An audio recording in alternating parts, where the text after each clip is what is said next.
Mesdames, Messieurs, bonjour. C'est toujours un plaisir de vous retrouver. Les titres de ce journal. Le développement d'une ville passe forcément par la modernisation. Au Bénin, comment faire pour préserver l'histoire que racontent nos contrées dans le processus de leur modernisation? La réponse à suivre. Consommer les légumineuses, c'est gage d'une alimentation saine et constitue une source d'énergie. Elles apportent à l'organisme des vitamines B, des minéraux comme le magnésium, le fer, le calcium et le sélénium. Et puis on en prend souvent pour se désaltérer ou à la fin du repas. Les jus de fruits, mais attention, ils sont parfois de mauvaise qualité et peuvent avoir des conséquences sur la santé.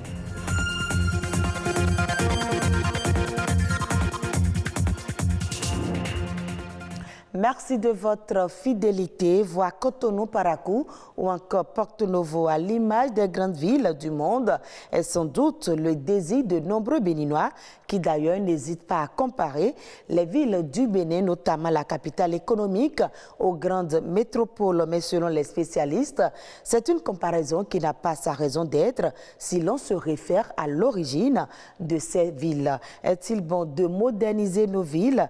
Amidou Malekhossou et Omolade Sani nous répondent.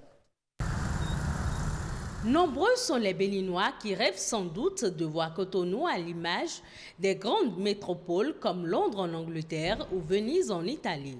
Une comparaison entre Cotonou et ces villes du monde laisse croire que Cotonou est bien loin de réunir les critères qui font d'une ville une cité attrayante. Ces villes, pour la plupart, ont suivi plusieurs transformations, d'autres ont été totalement détruites et reconstruites selon la vision des responsables en charge de sa gestion.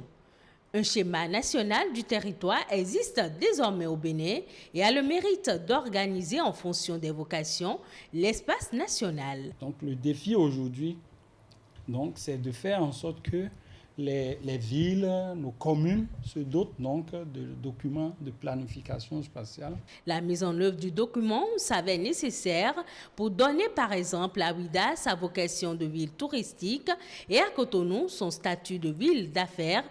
Lorsque normalement les gens demandent un permis de construire, c'est le document de planification qui permet de dire oui, ce que vous voulez faire est cohérent avec ce que nous avions prévu. Si ce n'est pas cohérent, on peut vous orienter là où il convient de le faire.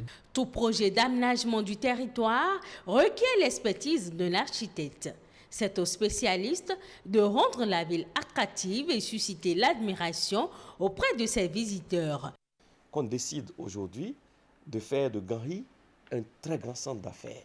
Un peu comme le World Trade Center, de grands tours administratifs, des tours des banques, ici ou ça, pour faire des affaires, pour générer de l'argent et tout ça. Pas impossible de le faire, mais vous le faites et ça va vous coûter ce que ça va vous coûter. La beauté d'une ville ne se limite pas à ses édifices, il faut qu'elle dispose de parcs, de centres de loisirs et de détente pour l'embellir.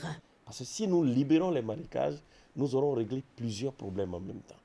D'abord, nous pourrons disposer d'espace pour donner une bouffée d'oxygène à notre ville Cotonou en aménageant des espaces boisés, des parcs.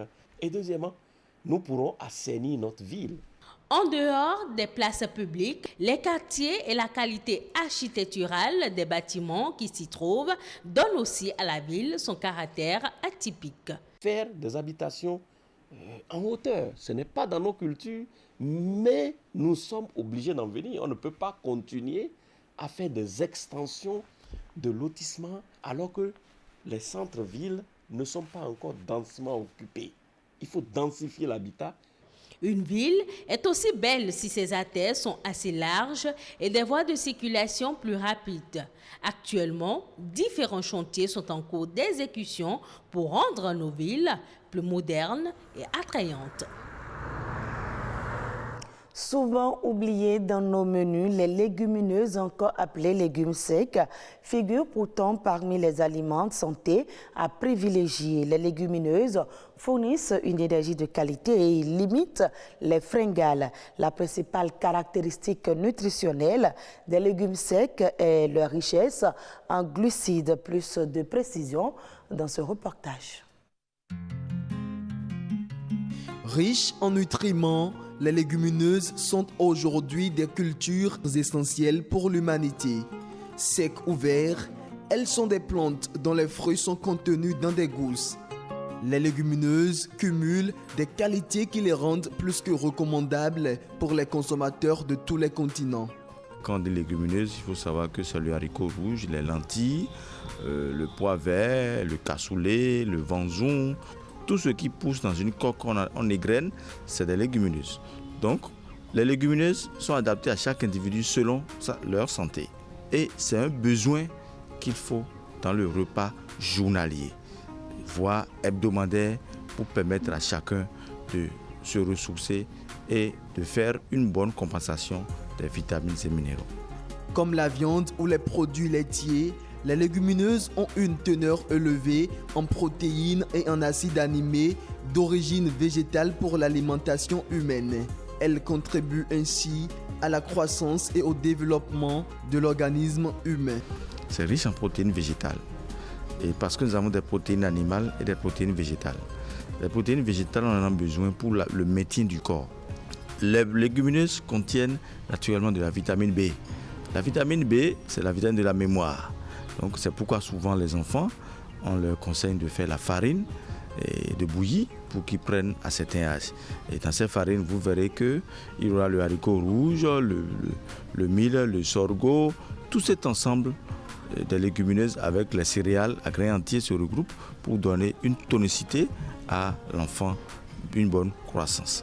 De même, celui qui est anémié, celui qui est dénutri, il doit prendre les légumineuses pour retrouver une bonne nutrition, une pleine forme. Bien qu'elles soient utiles pour l'homme, les légumineuses jouent aujourd'hui un rôle très important dans la protection de l'environnement. Les légumineuses permettent de lutter contre l'appauvrissement du sol. La culture des légumineuses nécessite moins d'eau. Les légumineuses, dans leur culture également, on utilise peu d'engrais chimiques parce que les légumineuses arrivent quand même à fixer leur propre engrais azoté. Et comme ça, elles permettent également de lutter contre les gaz à effet de serre. Beaucoup utilisent les légumineuses pour l'alternance des semences, pour l'alternance des cultures, toujours pour enrichir le sol. Sensibiliser alors l'opinion publique et les décideurs sur la nécessité de sauvegarder les légumineuses est le seul défi qui s'impose à toute l'humanité pour une alimentation saine et une planète en bonne santé. Parlons maintenant des jus de fruits qui accompagnent très souvent les repas pour faciliter la digestion. Dans la plupart des cas, certains consommateurs ignorent que sa qualité peut parfois être douteuse. Un jus de fruits mal fait constitue un danger pour l'organisme. Il faut alors savoir faire la différence et pouvoir identifier le jus du fruit sain pour l'organisme. Edgar Deguenon est agronome, il nous en parle. Sur de la qualité des jus de fruits que nous consommons, il y a plusieurs paramètres que l'on prend en considération et ce n'est pas évident pour un consommateur de pouvoir les identifier facilement. Je peux déjà dire au commun donc des consommateurs pour dire qu'il faut pouvoir faire la différence entre les nectars de fruits et les jus de fruits. Quand on parle de jus de fruits, c'est des produits qui sont extraits directement de fruits tels que l'ananas par exemple, ou bien l'orange ou bien le citron. On peut extraire directement le jus. Mais les nectars, les industriels généralement dans la grande distribution partent donc de la purée de fruits ou bien de la pulpe auquel ils ajoutent de l'eau suffisamment, du sucre, des arômes pour pouvoir augmenter largement donc leur marge bénéficiaire. Donc il faut pouvoir faire cette distinction-là et surtout ceux qui demandent à acheter des jus beaucoup moins chers sur le marché, ce n'est pas des jus qu'ils consomment mais c'est plutôt des nectars qui sont rallongés qu'ils consomment. Dans les procédés donc de conservation, au-delà donc de la transformation, il faut prendre des dispositions pour quand même que le jus soit conservé pour une durée plus ou moins longue. Et il y a ce que nous appelons les additifs alimentaires. Dans la catégorie donc des additifs, il y a plus d'une centaine d'additifs alimentaires qui sont utilisés dans le monde entier. Et pendant les centaines-là, il y a à peine une quinzaine qui sont réputés ou bien qui sont reconnus non nocifs pour la santé. Mais en absence donc de contrôle sur le marché, les gens utilisent un peu de tout. Il y a même des actifs qui sont cancérogènes pour l'organisme que les gens utilisent quand même. Et il faut faire attention à tout cela pour que dans ce que nous consommons, on n'introduit pas certaines qui sont très nocives pour notre santé. Mais entre autres choses, il faut faire analyser donc ces produits au laboratoire central, passer également par la BSSA au niveau du Bénin, qui est l'agence qui est accréditée en la matière. Et c'est au vu des analyses que vous faites sur vos produits et qu'on peut vous délivrer un certificat pour dire que vos produits sont conformes pour pouvoir être introduits dans la consommation. Ça veut dire que ces produits-là, on vérifie donc l'innocuité pour dire que ces produits ne peuvent pas nuire à la santé.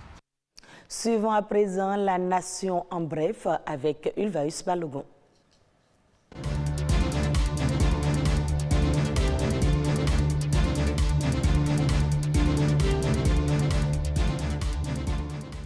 Dès ce lundi 17 janvier, plus personne ne pourra entrer et sortir de l'université d'Abomey-Calavi à partir de 19h sans décliner son identité. Ainsi en a décidé le recteur Félicien Avlessi. Dans un communiqué adressé aux étudiants, personnel enseignant, personnel administratif et autres usagers de l'université d'Abomey-Calavi, il est précisé qu'il y aura désormais des contrôles d'identité et des fouilles inopinées sur les véhicules à 4 roues à l'entrée et à la sortie du campus. Une décision qui vise à démasquer et décourager les commanditaires et responsables de troubles sur le campus. Ainsi donc, il est demandé à toute personne de se munir de son badge professionnel, de sa carte d'identité nationale, de sa fiche d'inscription ou d'autres pièces pouvant l'identifier et justifier de sa présence sur le campus au-delà de 19h.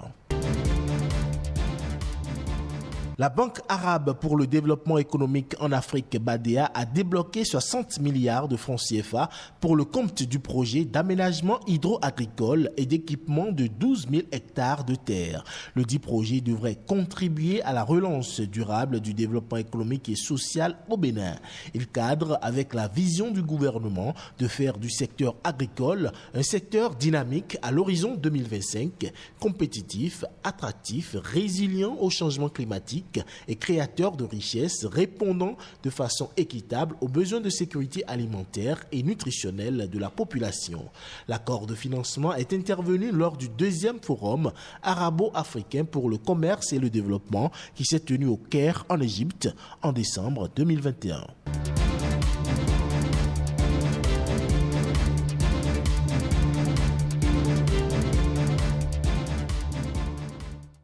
Molière fête ses 400 ans. Le français est bien connu en Afrique et particulièrement au Sénégal où ses pièces y sont jouées. Il est même au programme dans les lycées. Suivez le reportage de nos confrères de France 24.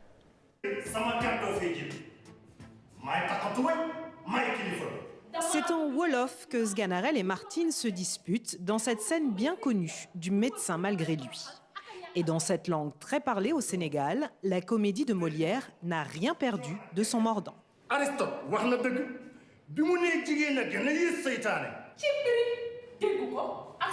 La troupe Kadou Yarar travaille d'arrache-pied sur cette pièce qu'elle présentera au public dans les prochains mois.